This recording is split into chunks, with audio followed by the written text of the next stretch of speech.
Before we start the Dharma talk, I'd like to thank everyone who has contributed to this community, this mandala. Thank you so much for all of your help and support in the last few days, in the last few months, few years, all over. Thank you, thank you, thank you.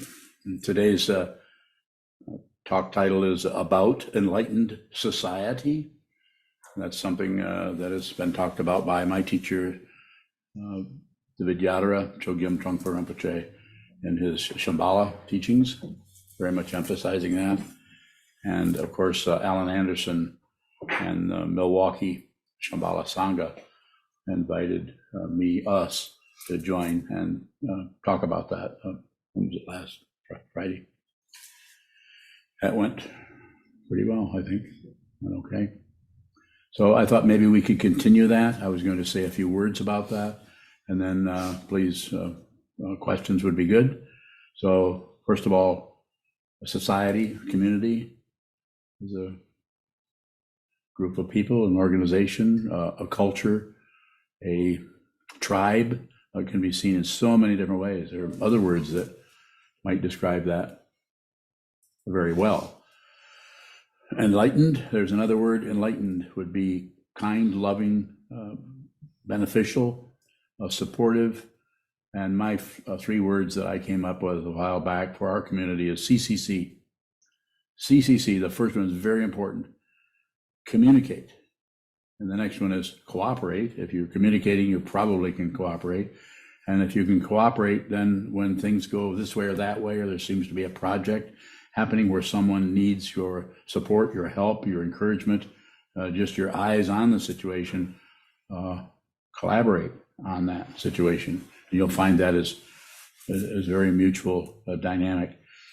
The whole idea of enlightened means basically sane, no more warfare. And if you're still at war in yourself, I'm not saying that the war in yourself has to be against yourself. It could be a war in yourself where you hate somebody else. You don't like them. You don't like what they're doing. You don't like how they're acting. And you're not about to put up with that. So that's not, that might work in the 8th grade or 4th grade, but for fully grown adults, that's wouldn't have to be enlightened, just be reasonable. Respect other people's confusion, even though their confusion is making a mess in your mind stream by the way they're functioning, the way they're acting. They're not being this way, they're not being that way. So some kind of cooperation, and my understanding is the way we're working on that situation here is just, let's get some basic sanity in this tiny Sangha or community. Let's get some basic sanity where there's fundamental appreciation. Appreciation doesn't mean you appreciate something that's valuable. No, you appreciate everything. Everything has to be included in that. Not easy to do that when your own mind stream is preventing you from seeing what in the hell it is. Does it look like I'm angry? Yeah, I get angry a lot, so look out.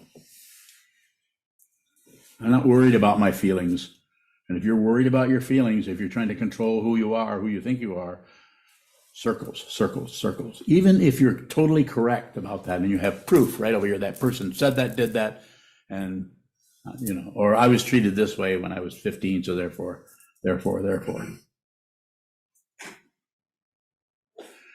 I'm not saying that we haven't been treated bad or that we haven't been not given what is the word, a fair shake, of course.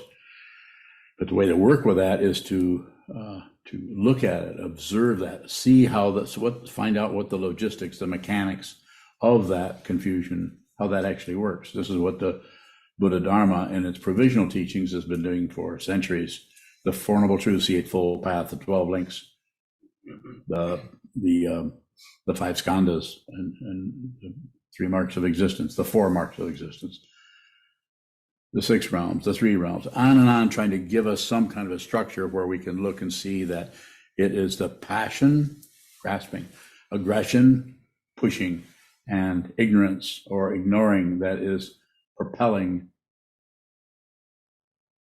encouraging, validating that aspect of consciousness that we call ego or narcissism, or curled up into a ball of protection, like Trungpa Rinpoche used the idea of the image of a cocoon where we're protecting ourselves.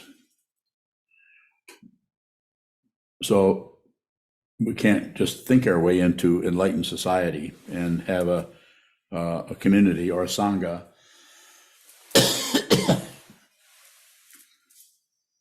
without looking at what? The confusion itself. We have to look at the confusion. We have to look right at the confusion without pushing it away, without explaining it. Passion.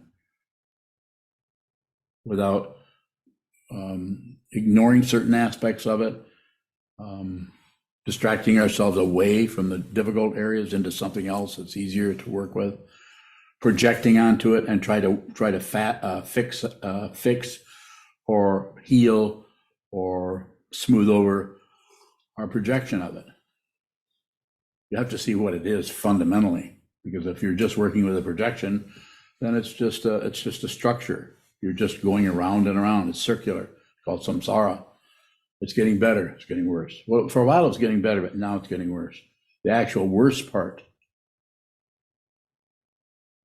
the actual difficulty part is what you need to look at, not how successful you are at getting rid of that or healing that or fixing that.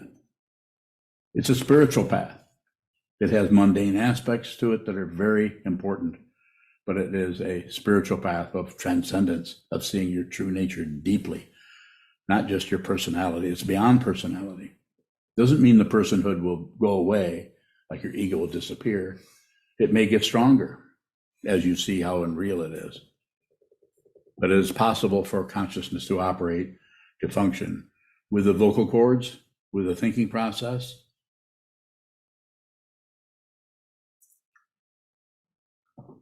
without there being a central authority anywhere. So I have some questions. What's the role of monasticism in an enlightened society? Well, I'm very opinionated there, you might say, having practiced this for a number of years. I would say the role as I see it is to be, not to go to the mountaintop or go into a monastery and isolate and lock the doors and keep people out, or have a bunch of secrets like has been done in ancient times. That is not incorrect. The culture was the way it was. It needed to be worked the way it did. And it can continue to do that, as far as I'm concerned. And I might be concerned, I might not be. But the role, as I see it, is to have a center where some of the people in the community actually work on their minds directly, simply, with our model for this is the three jewels: the teacher, the Buddha, the teaching, the Dharma, and the community, the Sangha, come together and work together no matter what. No matter what. No matter what happens, we're going to return to this, as we did all through the whole month of February.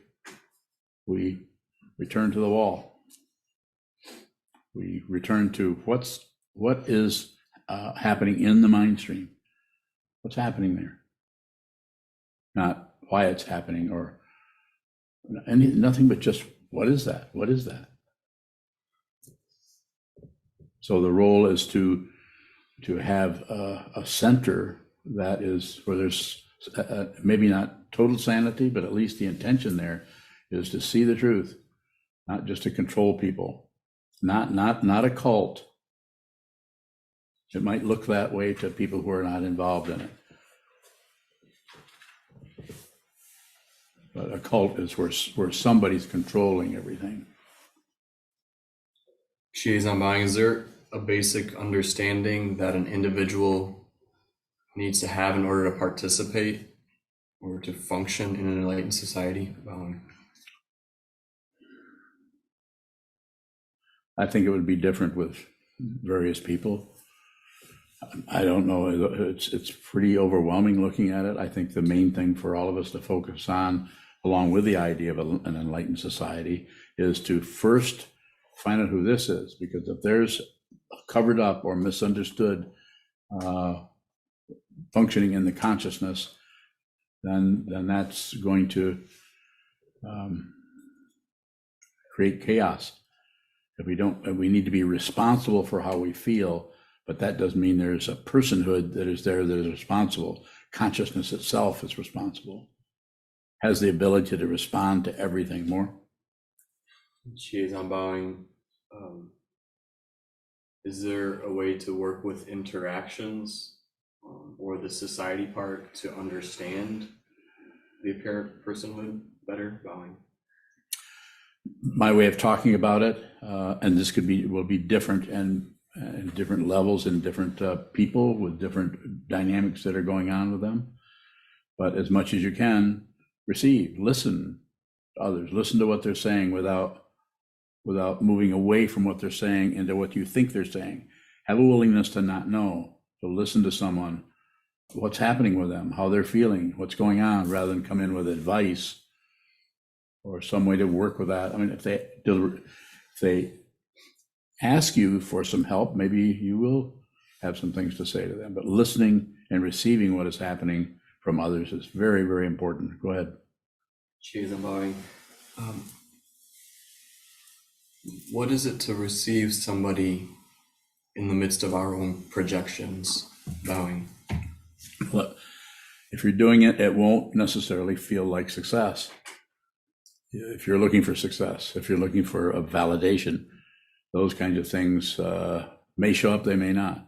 But you're not concerned with being right as opposed to being wrong, the right kind of communication, the right kind of receiving, rather than the wrong kind. You're not into right and wrong. If you're into right and wrong on any level, even the ones that are the ones that are more obvious, where we grasp and hang on to some kind of validation that reifies and supports the false identity, that part of the consciousness that is unreal from the point of view of showing up as a person that wants this, doesn't want that, agrees with this and disagrees with that. More? She is unbowing. Is there a way to begin to prioritize the community or the society over one's own demands? Bowing.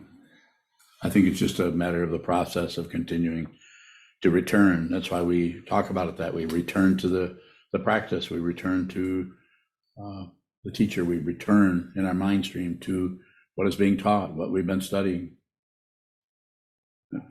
Nothing is separate. Everything is dependently arisen. Profound teaching coming from ancient times. Anything that shows up as a singularity is not a singularity. That's the illusion that it seems like something over there, starting with our own body-mind complex. So start with the mind. Start with your own mind when you sit down, as we did for the last month, every day for 28 days. We didn't sit the entire thing, but the schedule was there that if you, did anyone sit the entire 8 hours a day for 28 days? Anybody want to brag? Did you sit that every hour? I did, but I missed Maitri Bhavana. You met what? Missed the Maitri Bhavana portion of those days. So I would say you probably sat the whole thing. So are you enlightened?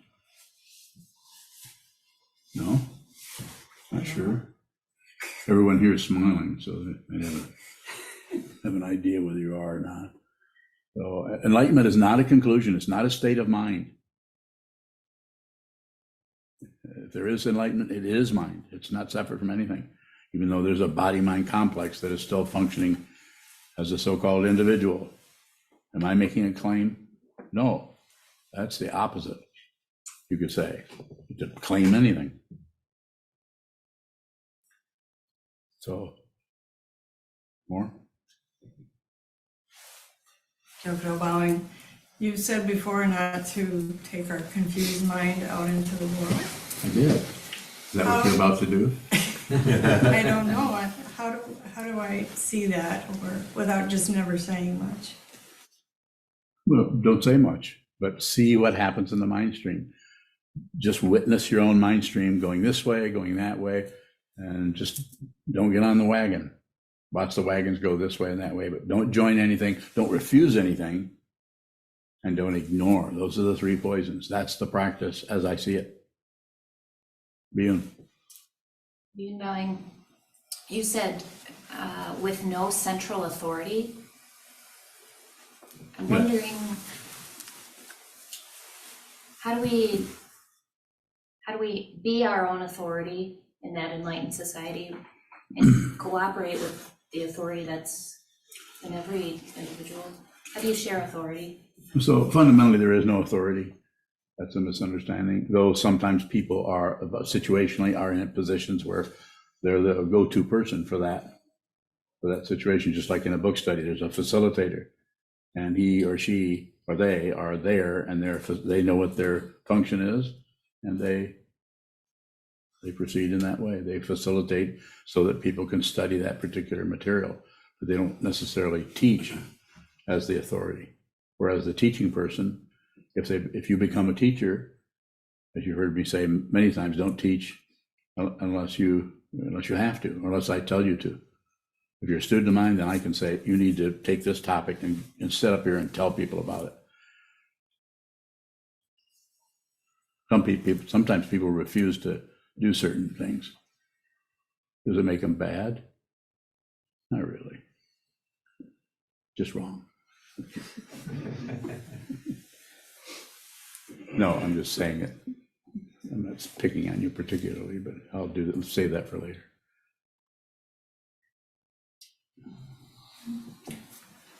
Odavine, Prakash in Nepal would like to know why is there a sense of separation and how this sense will disappear? Why is there a sense of separation? Just the attachment to bodies, that we are encouraged by our society and by our culture to be over here from childhood on. That's reinforced that we're all separate beings. I'm not saying that every culture does that. Some cultures have a lot more openness in that area, just culturally, so that you can not be all wound up in what we call the ego. And so, what was the last part of it? How will this sense disappear? It disappears when we see that it's unreal, and it's manufactured and supported by hope for something better, second noble truth, wanting something better, and fear of something worse. Still same thing, just fear that if we don't hang on to a self and promote ourselves and protect ourselves in that way. So, and how will it disappear? By looking at the what's called the walls of the mind. And we start out by just sitting down, holding very still, sit in a symmetrical posture, as you've heard me say several hundred times, and just watch the movement of the mind, so that you eventually see that the consciousness that is observing is not a person. It's empty of personhood. But that's a concept, of course, as I'm saying it.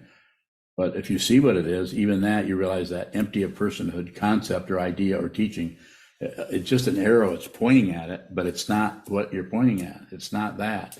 And at the same time, I mean this, at the same time, what is being pointed at and that which is doing the pointing are also not separate.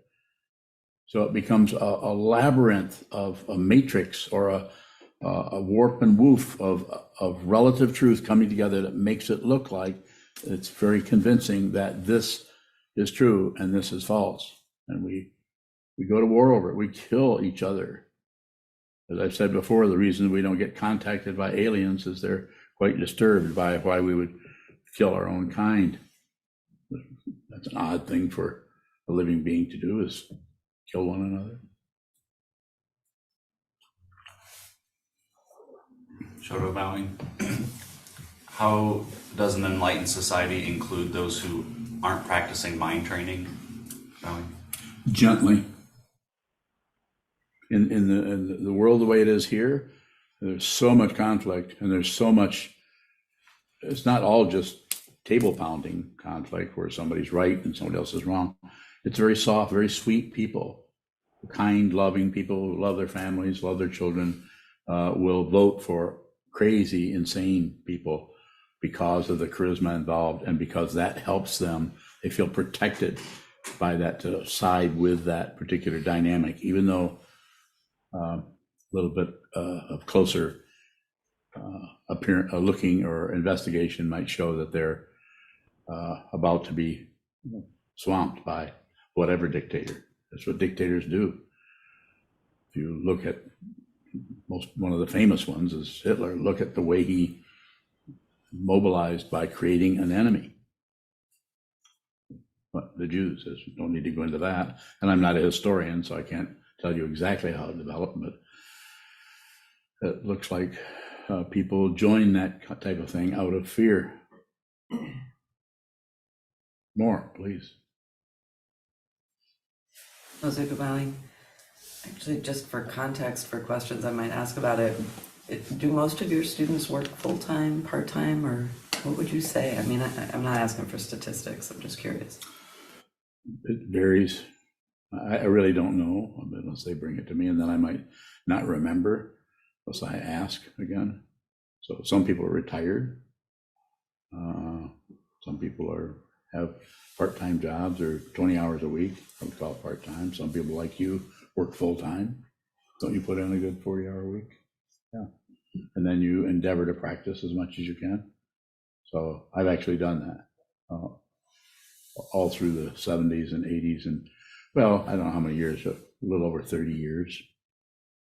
Worked full-time and practiced also. So, but I didn't have the support of a monastery. I didn't have the support of people who were dedicating their life to this. They were more of a, they meditate when they can, and they might get together in a group and study a book. Go ahead. SokukoJi, I just heard you say you didn't have the support of people who are dedicating their life to this. Is there two separate things, working full-time and dedicating your life to this? No, I didn't mean that. I'm just saying I didn't. You're working full-time, but you also have a place where there's a building. There are buildings that are totally dedicated to this practice.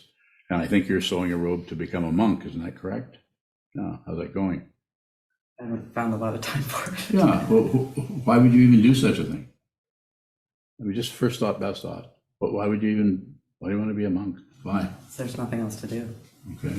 I'll receive that as a response and answer. More?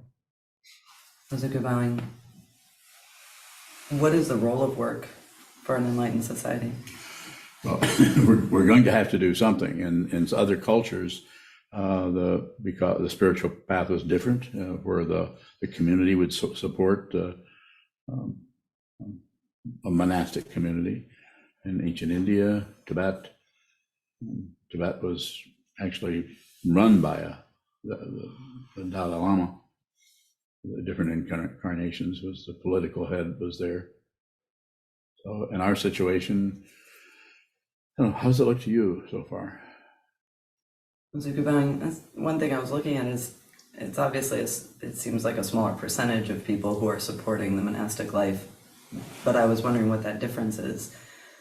I've heard you say before, society used to support the monastic path. How is society not doing that right now? I mean, isn't that how we're doing this? I think so. I'm just saying that everything is so much different. They didn't have Zoom.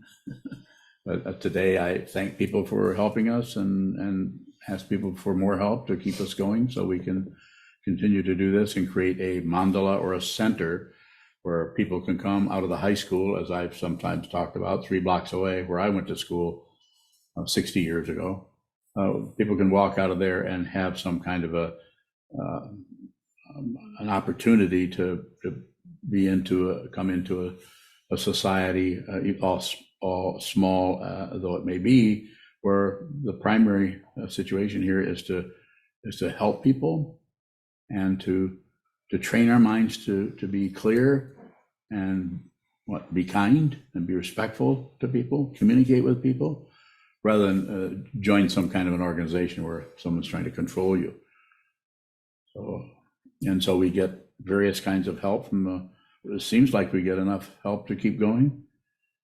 And it's very situational. So it's every person on the screen here is in a different, some people are retired, some people are still working full time, some people who are, and everyone's doing different kinds of ways of supporting themselves. Much different maybe than in ancient times, where there are only a few kinds of jobs or careers. More? Is it possible to become too dependent on Sangha or the three jewels for practice? It's possible to become too dependent on anything. So yes, you could say that. But each person brings their own confusion and clarity to the path. So that has to be included and respected. That doesn't mean that we're not going to vote on anything. We'll talk about it. We might even go into some kind of consensus about what should be done. But voting just covers things up, and it divides it up, and it makes it easier. You want it or not? Should we or shouldn't we? So bring that to me, and I'll work with that as the leader. And how will I work with that? I have no idea. I don't really think much. I don't think ahead of time, and I rarely plan. That doesn't mean that I don't have plans, but the plans come out of the situation rather than, let's see, here's what I want to accomplish, and here's how I need to move in that direction. This is very standard operating procedure for society, for Western and other societies. That what do you want to do, and what do you need to get it? So very simple in this situation. Train your mind. Study the Dharma. Study the truth that the Buddha taught 2,500 years ago. That's what we're doing. They're trying to do more. Yes, but the question isn't coming up. Thank you. Sir. Shadow bowing. Do you teach merit bowing? I don't use that word, so it's there. It has such a relative kind of structure to it. So I'm not saying it isn't there. Like karma, you do this, and karma will come around and bite you for creating bad karma, as they say. But I don't think it's particularly helpful to get involved in that kind of circular talking about things. And some people are very much about merit.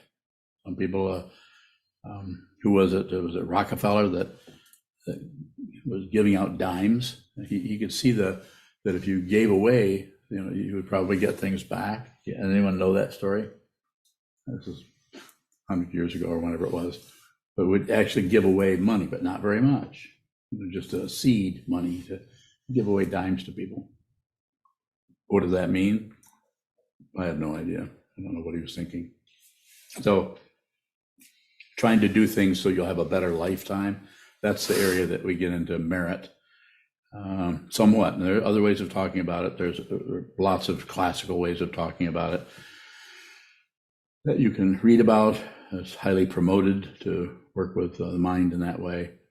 And I think the merit is that you're here. The merit is that you are free and well favored. You're free to actually come to a place like this, join on Zoom and listen to a talk where someone is turning you back into your own mind stream rather than promoting a bunch of ideas, opinions, or political positions about things that you need to believe in. I say, don't believe, don't disbelieve, and don't ignore. And that puts you in, to use the common phrase, no man's land or no person's land, no reference point. That's difficult because when the reference point starts to fall away, especially in your personal relationship dynamics, job dynamics, family dynamics, that starts to come apart. We want to grasp. We want to blame, blaming is just a form of grasping because it's attribution, thinking that she, he, they caused how I feel. And untrue. Or, Wasn't my question. hmm? Not yet for me. Thank you.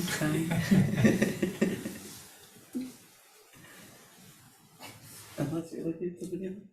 Oh, it was your question. Well, thank you for helping the elderly. Go ahead.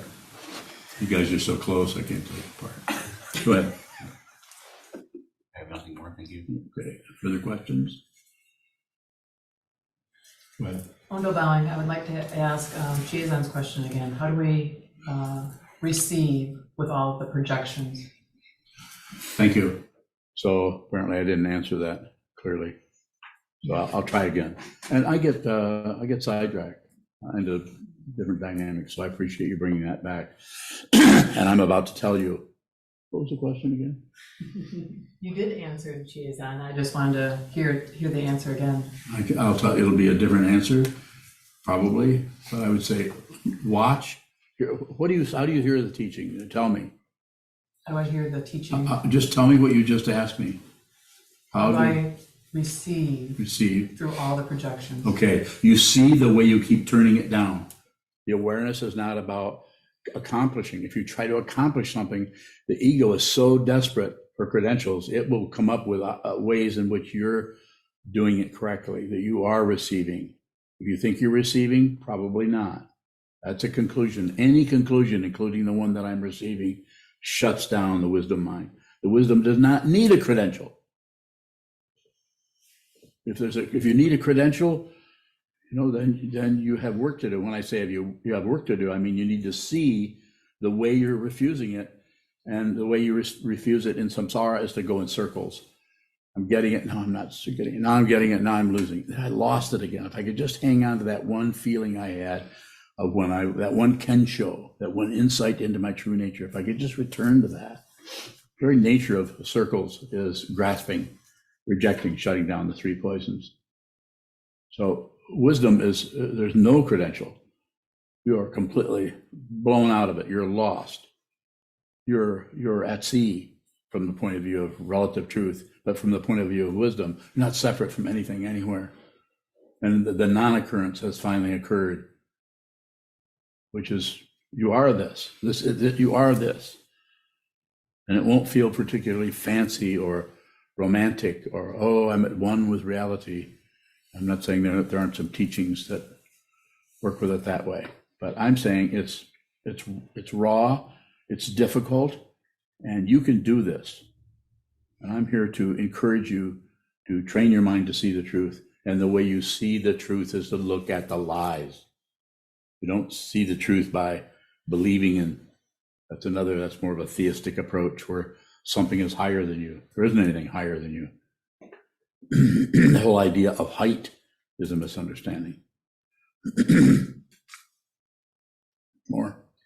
Actually, when we're with Sangha and we're endeavoring to receive, but we're swamped by our projections, how can we build an enlightened society here in Sangha? You have to see that you're swamped, and you have to be responsible for that and not fix it or cover it up with solutions or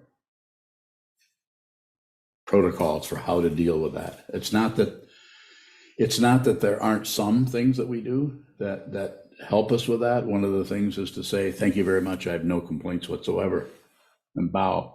At the same time, we're feeling like crap and we're being swamped by our negativity, and somebody is doing something that is very, very disturbing to us, or interfering, or just jangling their keys every time they come into the zendo. Banging into things, not closing the door quietly. Another slam, stumbling across the floor, dragging their feet. I'm making up some stuff here. There's no one doing that. But it's that kind of a thing that triggers the negativity, that increases the first preconception. The main preconception is that there are other people, based on you feel so strong about your self-centeredness and who you are, where you're going, where you've been, and all the credentials you have about accomplishing this or accomplishing that. That we've used that to reinforce me, so that that turns right into blaming, or crediting. It can go the other way also. More. Those questions are good. Please come. More.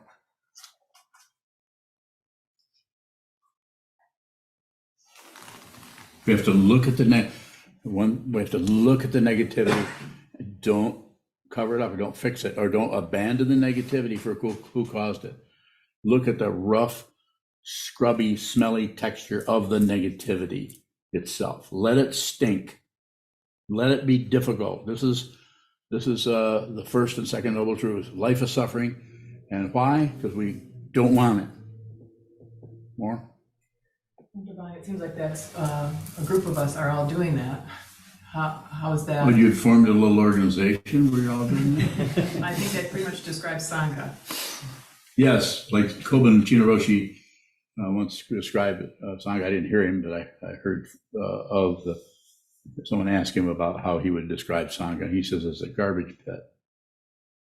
It wasn't, all he was saying is it's people who are working immediately with their basic mind stream, then it's very difficult, and they tend to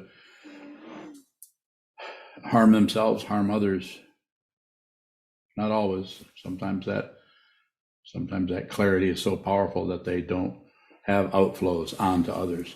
Some people deal with negativity and they're responsible for the negativity. Not the personhood is responsible, getting credit somehow.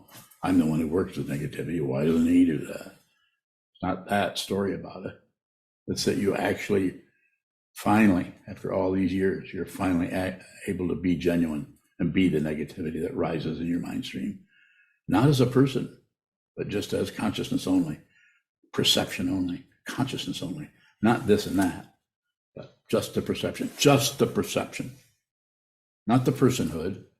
If that's there, it's fine. Come along, personhood, but no credential. Don't have a ticket to ride. You can't get on this bus, or you can't get off this bus, would be another way of saying it. Kayun, why are you yawning?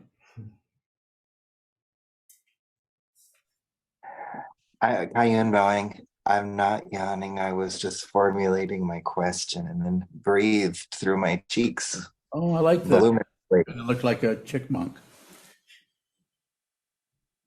Kayun bowing. Is there hierarchy in enlightened society? Bowing. Yes. And the hierarchy, if I may comment, the hierarchy comes out of the situation rather than out of voting or out of appointments, although those could show up too. It comes out of what this looks like. And if there's not a person who is looking at it, there's just a person who thinks they're looking at it and wants power and control over people. If you're practicing, if you're facing the wall, if you're training your mind to see, you will not be hoodwinked by that kind of bullshit. You won't obey anybody.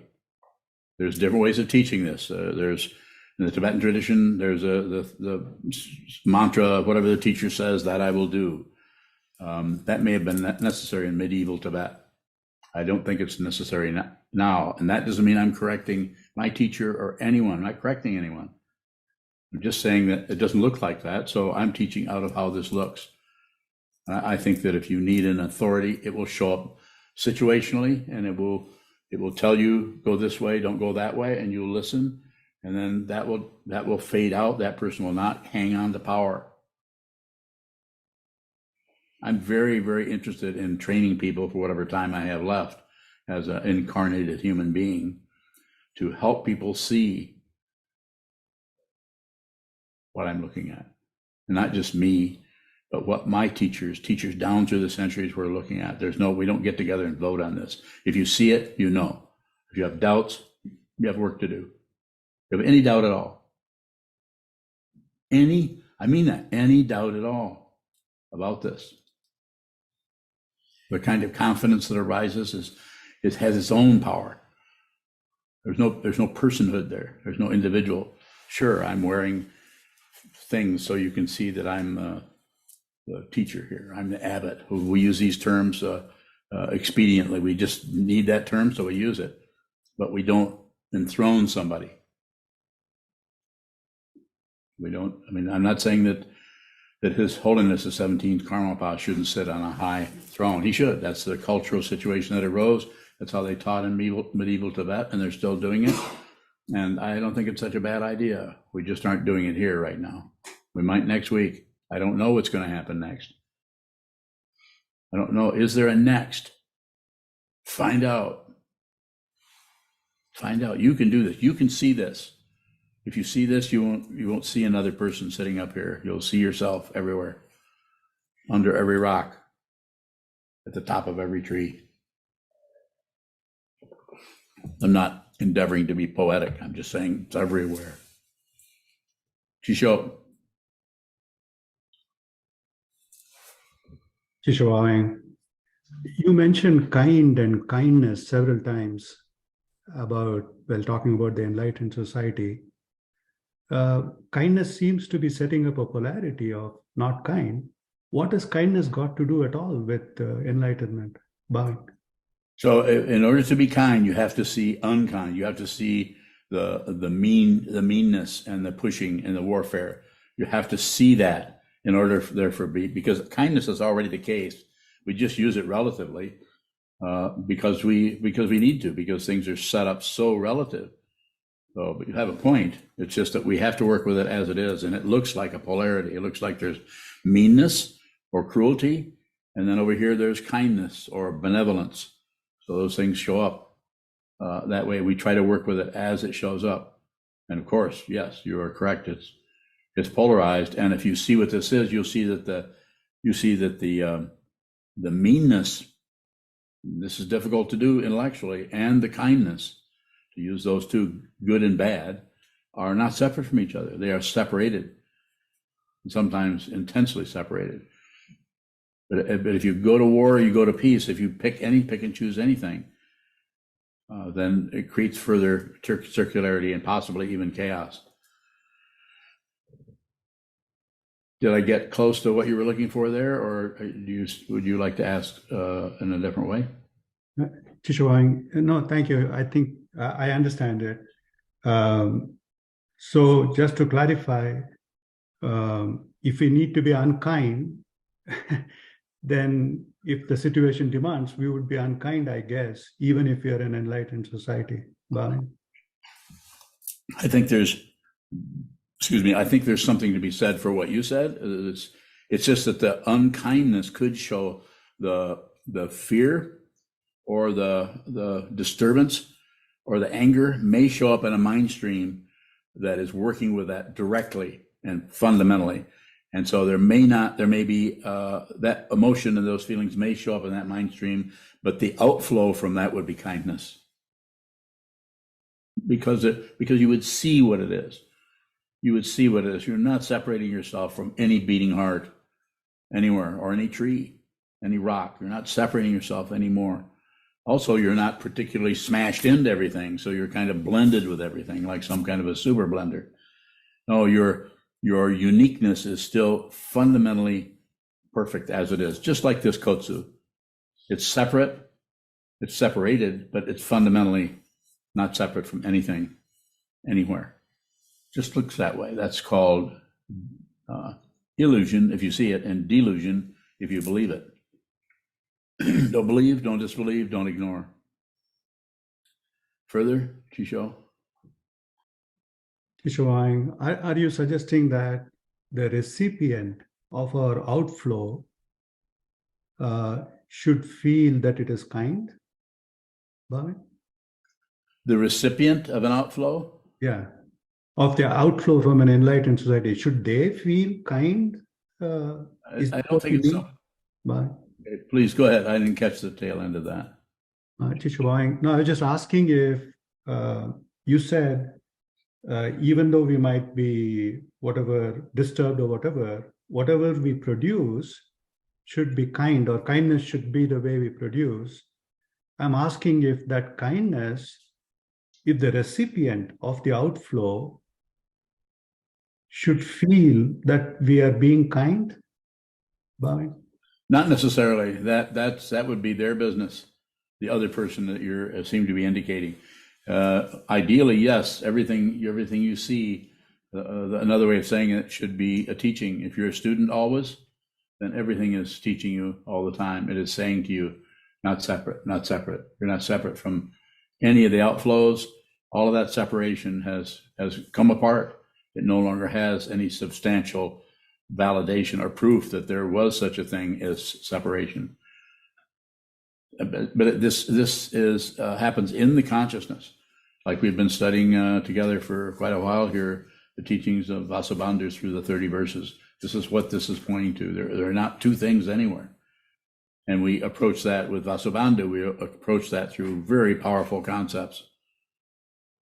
But the insight or the perception of what this is goes beyond that teaching, beyond those insights, and transcends any polarity that shows up as kindness, or you could say cruelty. Kozan bowing. Yes, Kozan. The other night at the talk about Enlightened Society, they were talking about outreach. Yes. So as it regards Enlightened Society, what's the difference between outreach and outflows? So I think there's a similarity happening there, but if there's a strong center where people are working to clarify their own confusion so they don't put as little as possible of their own confusion on others, I think it's a work in progress, you could say, as long as we're working with relative truth. We're living in this world where people are doing things in different ways, and one of the ways that we want to do this here is create a space where people can be appreciated and respected, like we're trying to do with the Karma House, the yoga studio, and we're trying to do with the Garuda House, is the one down the way here. And there's lots of stories around how that's showing up or how we're working with that. But I think they're very similar. You're doing so anytime you reach out to do anything, it has the outflow situation. It just depends on how that the intention behind that is. The intention behind that is coming out of awareness and appreciation and respect for confusion. If you're trying to cover up the confusion with your good works, then it's a little bit more of a theistic approach, trying to fix everything, rather than an enlightened approach, which respects the confusion. And actually, and how do you respect confusion? You start out with a confusion that's here, right here, this confusion, and you make friends with that, as the Vidyadhara once said. Make friends with yourself. Doesn't necessarily mean that you're going to get rid of your negativity. Go ahead, Isan. Isan Bowing, I have a question about work and an enlightened society. Is it possible to engage with work, any work, whether it's farming or making car parts or coding, in such a way that it's not separate from training the mind? Bowing. Well, probably, but look how here we are rising in this particular culture and this particular timing, this century, and all the insanity that's going on. When you see, just look at the atomic weapons and look at the ignoring of polluting the world and all the things. I don't want to go into a lot of things that are so political, but global warming, however you perceive that. And so all of that has to be considered. It's already pretty crazy because there's so much encouragement to be in competition and fight with each other and who's going to win. All that polarity is encouraged in the West. That's not that we shouldn't have something going on like games or like playing cards, etc. But it's when we tighten down on it and we start making demands where we have to win. That's when it starts to get turn into some kind of warfare, some kind of demand on everything. So I think we should be able to do all of that. Work for a company. If you're training your mind and you're working in an environment where there are 15 people who are also making car parts, as you suggested there, and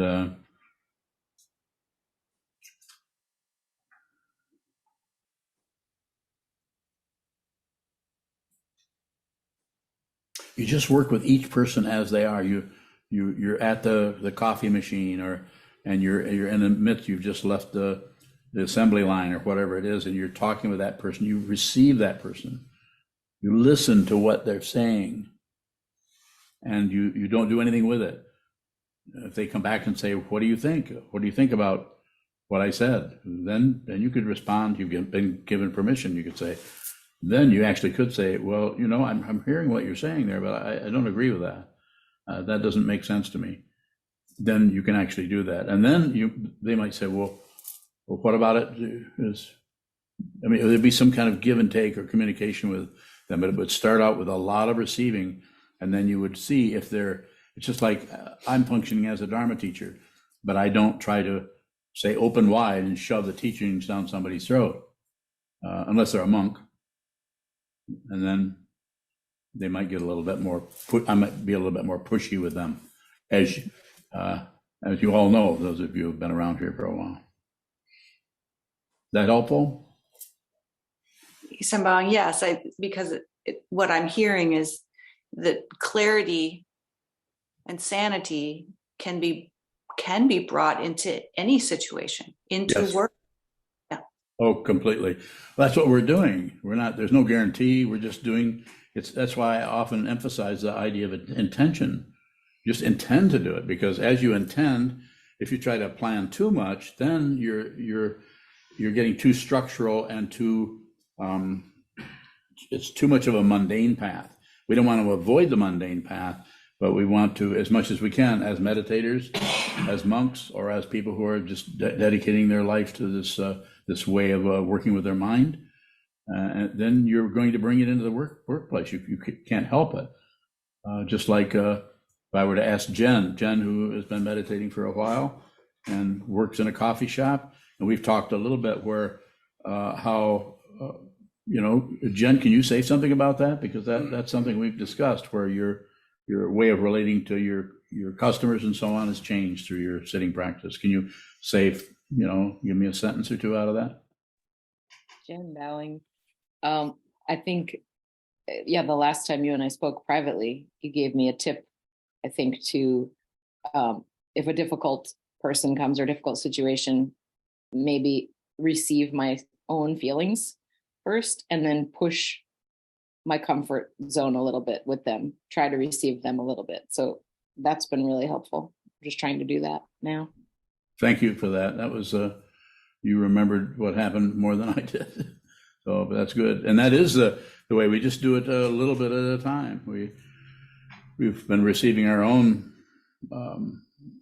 anger, antagonism, and so on. And when we meet others, then we try to see, quite often the way I describe that is we meet someone and we don't like them, we don't like to be around them, they're bothersome, but then through mind training, then to make a little story about it, you could say that if you continue to work with them, eventually you'll see that the reason or the motivation or the causes and conditions behind their being difficult to deal with, it's because they have so much fear, because they're afraid of their world, of their life, they're afraid of being alone, they're afraid of not being accepted. So they're always promoting some kind of me and my stuff and my ideas and trying to get you to listen to them, or just being a kind of demonstrative all the time, like an 8-year-old or a 4-year-old would be.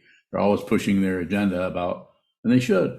They're 4 years old, or 8 years old. They should be doing it. So it's called growing up.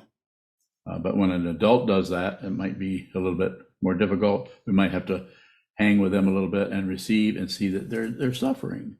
They're not doing anything deliberately to you other than trying to protect themselves and trying to cover up that so-called emptiness that's behind them that is so threatening and painful.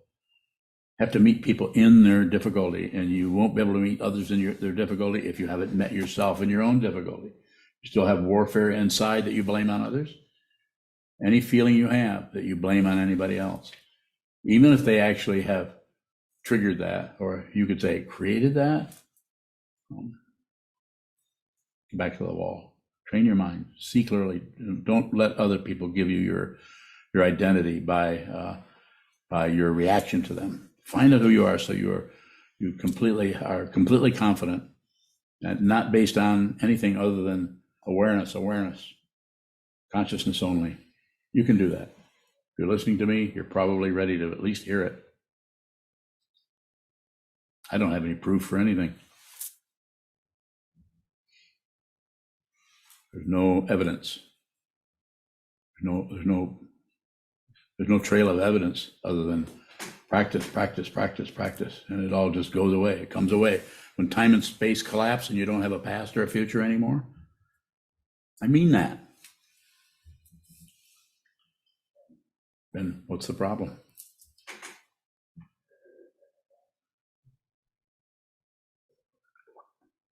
Are there any further questions? Enlightened Society.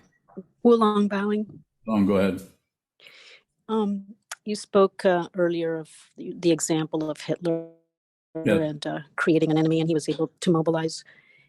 If you see that the enemy that you've created is your own identity, can mobilization continue to happen? It will. It will probably for a while. There's always a momentum of it, which I just use that word because even though you've seen pretty clearly what's going on, then the next thing that happens to us is we say, well, I've been meditating, so I want this to stop. Why doesn't this stop? I can see that I'm excuse me, full of myself, or I can see that I'm deceiving myself. But still, why doesn't the identity subside? Or why am I still blaming and jumping out of my own skin because I can't stand who I am?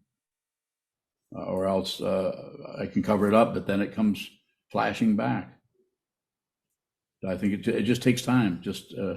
It's like an image I sometimes use is we're just going up the mountain. And when you start to see what this is, you might still see what it is, and you're seeing that you're dealing with the negativity. You're falling in holes. Branches are hitting you in the eyes as you go up the mountain. The weather is bad.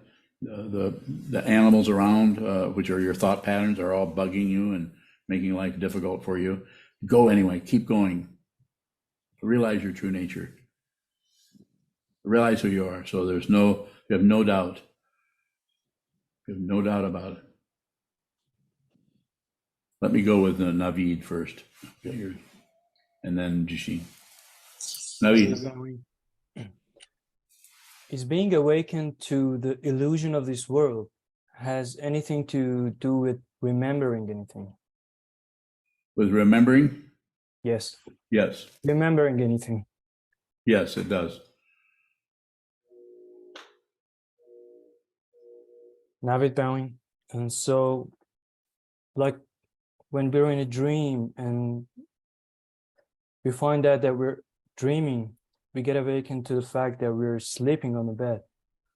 So is that the same thing with this world, or? Yes. Yes, good one. Thank you. You're welcome. Jishin? Jishin bowing. Following what Jen just explained about her experience with receiving herself, if we always receive our projections, is it that we actually always receive ourselves, not others? Bowing. I don't know. Perhaps. I wouldn't get too structural about it. It means that we're always doing this, not others. I wouldn't divide things up too much. We're fundamentally, if you want to go down into it, we're fundamentally not separate from each other.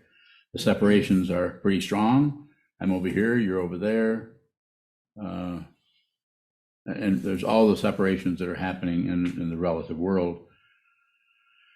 But the area you're going into, I wouldn't get too descriptive about what's happening. Just go there. Just look deeply by looking at the surface. Just look at the surface, and it will, if you just look at the surface, look at the wall, that will eventually come apart and you'll see the truth. And what is the truth? Not separate. Nothing is separate from anything else. Nothing has occurred. Find out. Of course, there's occurrence everywhere, but it is an illusion. Not real. There, strong, noisy, smelly, or whatever it is, it's a dream. It's unreal. You need to see that. If you don't see that, then you'll be uncomfortable. Very. You should ask me now, well, if you do say that, does that mean you feel comfortable? Is that what you were going to ask, Dalshan? No, you had another question. I was going to ask, if you do see that, is there more discomfort? Could be, but you won't care because you're not going to argue with a burning tree. It's a tree, it's burning. It's just burning, so it's hot. Or it's just causes and conditions arising in your mind stream, and you see it. You see that everything that's arising in your mind stream is dependently risen. There's no singularity, there's no self there. There's no one did it. No one's to blame for anything. It's quite a relief. It's such a relief that you don't care what happens. I'm not saying you're dismissive of it, but you actually see that this is the illusion, You actually see that you're just here. It's just presence. The past and future are an illusion, although they can be proved. I mean, I'm slowly getting older, and eventually I will keel over. And I don't even have a keel. I could probably get one somewhere. Yes. Shoulder bowing. Is giving ourselves a hard time or continuing to spin part of making friends with ourselves? Yes, and it's also part of rebuilding the ego, shoring up the ego. They're not separate. That's why it's so hard. That's why it's so challenging, because we look for a result. We look for a credential to let us know that we're doing okay. So that's why I'm here. You come and say, am I doing okay? And I say, yes, keep going. There's no, it's not that there aren't some signs along the way that help us a little bit, but not as much as we might desire more. Shoulder bowing. Is there a difference between Buddhahood and egohood? Same. You can't find a polarity that isn't the same. I mean, it's differentiated, but it's the same. It would have to be. Otherwise, we're leaving something out and we're getting somewhere. That's more of a theistic approach. Let's keep hell down there. Down there, the devil and hell, and keep the polarity going. The bad guys, the people who are teaching the wrong things in school. Shoulder bowing. Sometimes, or you'll translate samyak as complete. Thorough. Is Buddhahood a kind of samyak egohood? Well, you can use ego. It's just that there's a central idea that looks pretty solid. So ego does, but it's unreal. Real and unreal. That's also another polarity.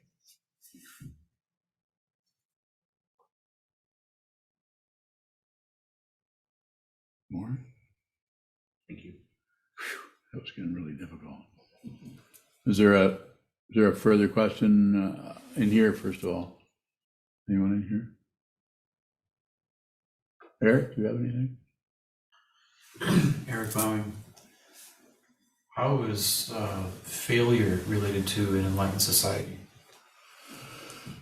So failure is a big word, so it can relate to lots of different things, but looking at any kind of polarization where you were doing this and somehow you failed, that should be included as part of the situation rather than something that should not have happened, that somebody made a mistake, we need to fix that. More? It's a good area for questions in. Eric Bowing. I'm wondering about the area of we need to have a willingness to fail. If that's part of it, and louder, please. Again. Have a willingness to fail. Question.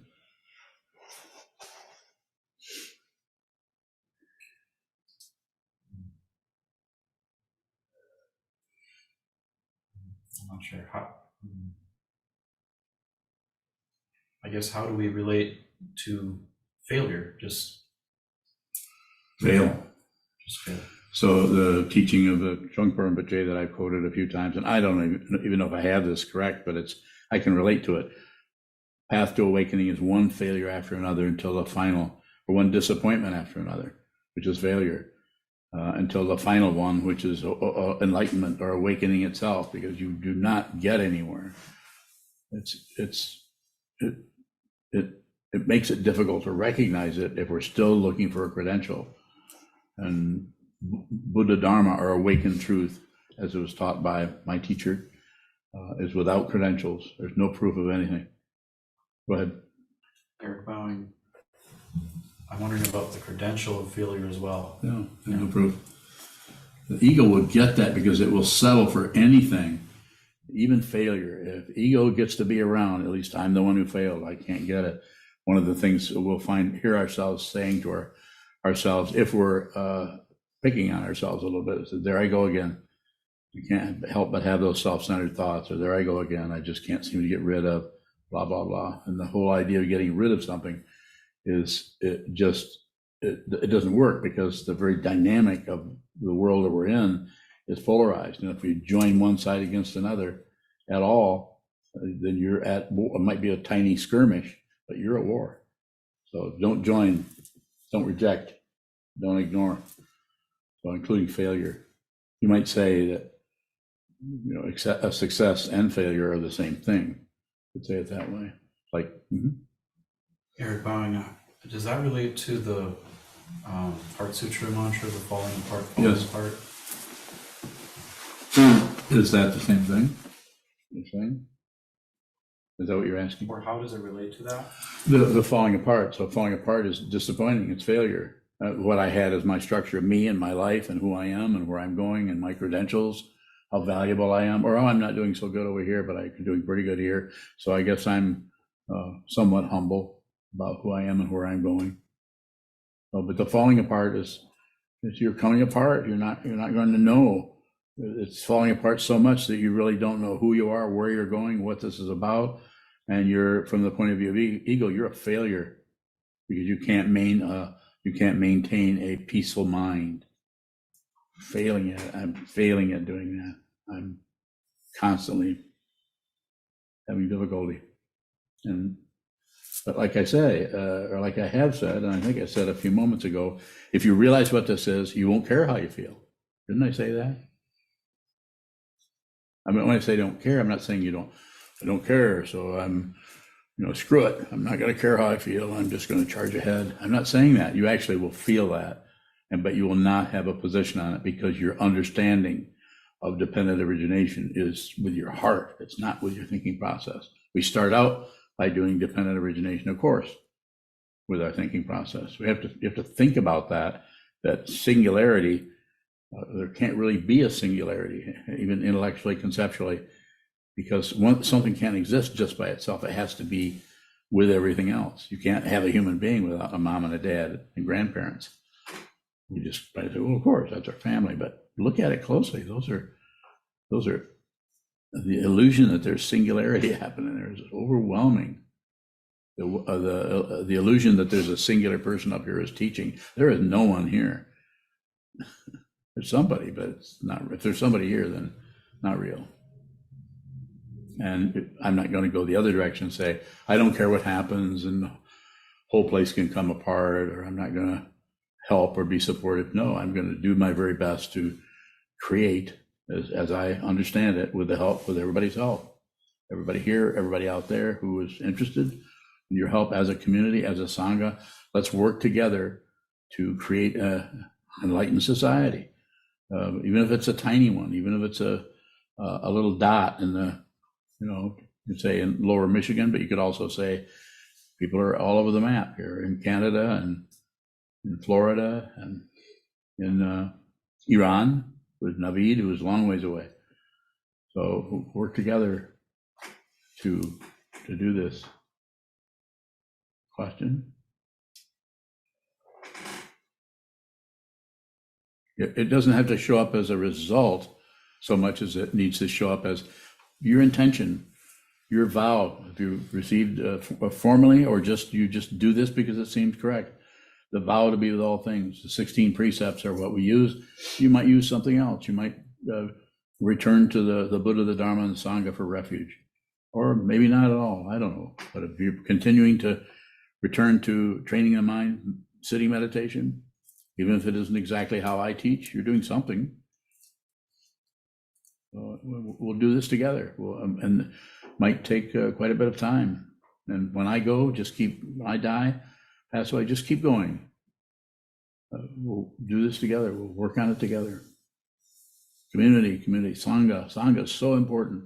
It was not disregarded by Trungpa Rinpoche, but I feel that it would have been more helpful had he started a monastery, as I'm doing. Of course, I'm going to think I'm right, but I was born here. So should I write a book called Born Yeah, Born, I think that's already been done, isn't it? The movie. USA, Born in the USA. Isn't that a movie? You young people don't remember that? Bruce Springsteen. Yeah, good thing I can't sing. Is there a final question or moving along here on time?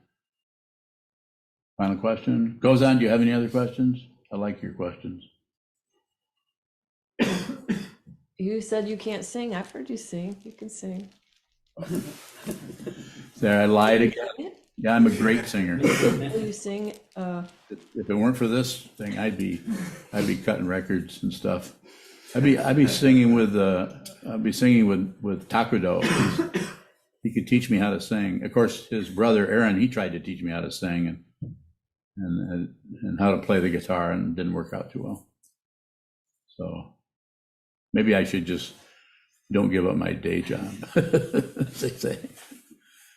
Kelly Climby, do you have anything to ask? Just thought I'd pick on you. Kelly Bowling, no, but thank you for this talk today.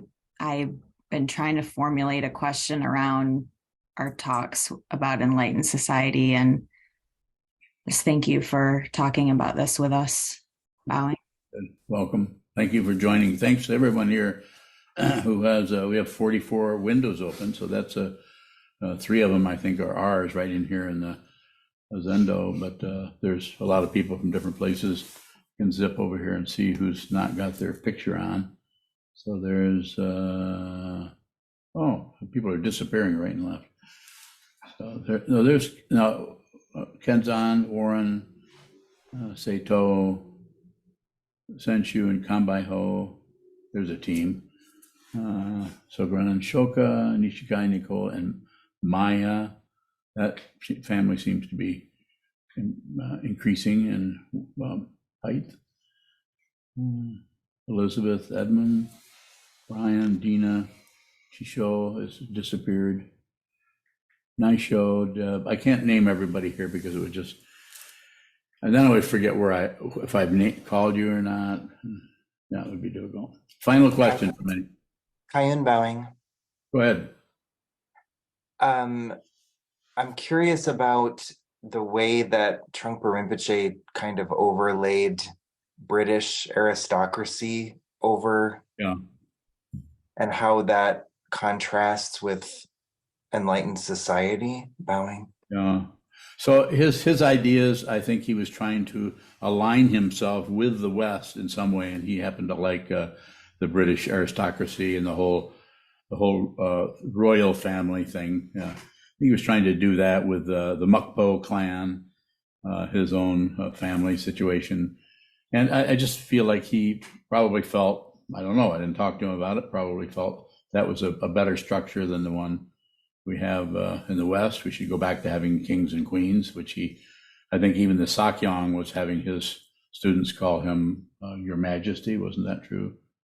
I think there was something on, and I'm not interested in that. I think that's a little bit of that is good. We have to have some respect for the teaching person, maybe separate them out a little bit, but it doesn't have to be, it should be different with each person rather than have some kind of a standard that everybody has to come in and bow and everybody has to do this and everybody, I don't think that's workable. And I could say it this way, in the West or in this society, it's too crazy. It's not a medieval society anymore like it was when all that came about. So just like his forming an army, or the Dorje Kasang, which I did not like, criticized at the time back in the 70s, and I was told right away, well, this isn't the military. And I says, well, it looks like it to me. I was in the military, and it looks like the military. And they said, oh, no, this is much different. And so I thought, well, I'll give it the benefit of the doubt. And what I did is I joined, and I was part of that for 20 years. I didn't do this every day, but I was involved when a teacher came to visit in Chicago. I functioned as a driver or an escort or something to And I think it was workable to some extent, but the military part of it seemed to be getting stronger and stronger. I really don't know where it's at now, but not a good idea. Just not. And you could come back and say, well, yeah, but how would we protect ourselves without Bradley fighting vehicles or atomic bombs? Or, what if somebody bombed us? I mean, it's, it's difficult. But this is because it is a landslide it's in slow motion because it looks like it's in time, but it's a landslide of otherness that is slowly covering us up with ignorance. And start now so that you see who you are. You see so you understand, you're conscious that you're not separate from anything. You're not separate from the worst thing that's ever been done or the best thing that's ever been done. And if you think you are, then that individuality will continue to grow into a strong ego, a strong self, or you could say really strong self-esteem. There's lots of positive words for that. So with one who is awakened, there is no self-esteem because there's no self, no need for that kind of a thing. There's no need for hope. Hope is about something else. That's the other part of the path that sometimes things seem hopeless. That's a good sign that you're on the right track. But it's not negativity. That's a different approach. That's actually grasping at the hopelessness and making that a credential so that you can be this poor hopeless person who can't get anywhere, who might as well just book. Or leave, if you want to use that word. Leave is okay. Okay, I don't see any more questions, do I? No? We're down to 41, so people are starting to leave. So that's probably a good sign. So, okay, we can go ahead and close. Thank you so much for attending and for your questions and for your attention for just attending. It means a lot to me, and I know it does to this Sangha. You're part of this Sangha if you want to be.